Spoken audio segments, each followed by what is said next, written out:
Hi everybody.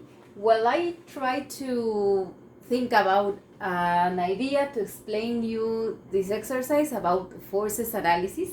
So check that at your left you have like a summary of the steps that you need to follow. Remember, we were checking them in our virtual sessions.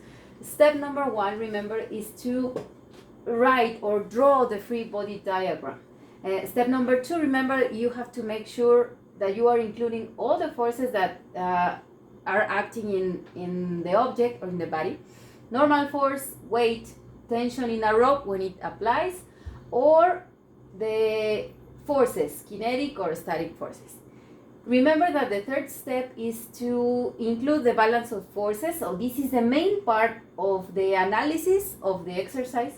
Remember, we have to consider that all forces are zero as horizontal or as vertical forces. They have to be zero. Here is the step where you write the formulas, and the last step is to solve. So here you have an example. This is included in your exercises in your presentation. So this is about moving a block. Here you have the block, and you need to calculate the force to pull. Imagine that we're going to do this pull, but I have some friction in the table that is stopping my movement. So here I have my free body analysis. I have to calculate the force that I need to move this block, but also the force that I need to maintain the movement. So the first force is the initial force, and then the force that I need to maintain this block moving. So coefficients of kinetic and static friction. Here I have kinetic 0.3, static 0.5. I need to find the horizontal pull when the block is 250 newtons. So first step, remember to do the free body diagram. This is the activity you did yesterday in the shared file. Here you have the free body diagram that you more or less have. First force is upwards, normal force. Down is the weight, and in the horizontal axis, in the x-axis, we have, well, in the first movement we have the static friction acting. That sense, because that's the sense of the force that the block experiences. And a positive force, this is the force that we are trying to find. I have to check that all forces are included. Well, I confirm that I have included all the forces there.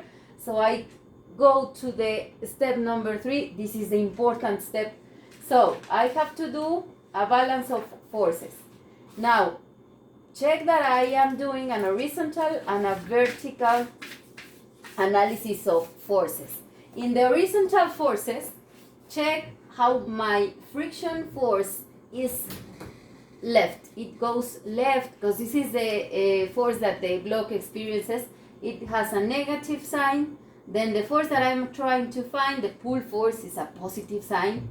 So I write my formula because I know that from the balance of forces, all forces have to be zero. So force 1, I clear from this formula, I get friction force static equal to force 1. So until here, this is my horizontal summatory of forces equals 0. Now in the vertical sense, same procedure, but in this case I need to consider the vertical oriented forces. The normal force, a positive force, the weight is a negative force, they have to sum 0.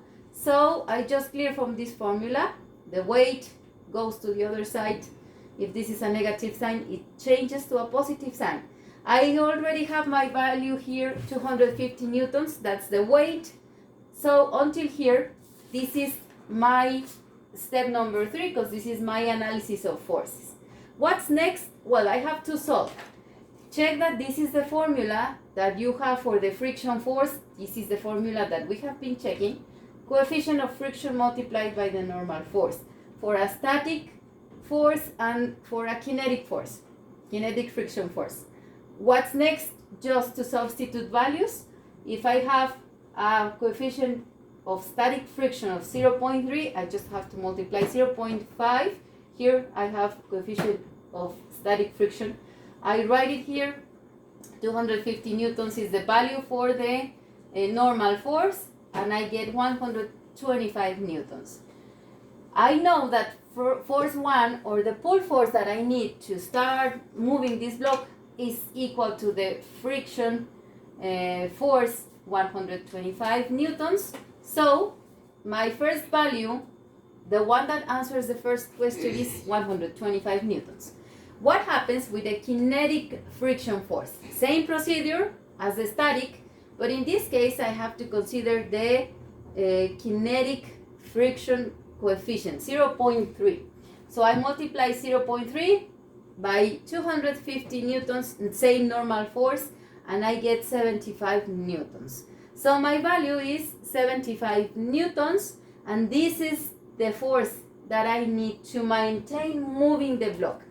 Check how the friction at a static state is higher because you start moving, but when you start moving this block, it continues with a smaller force, 75 newtons. So this is all for this exercise. Thank you very much for your attention. I hope this is a little bit more clear, and in case of questions, well, you can let me know. Okay, thank you for watching. Bye.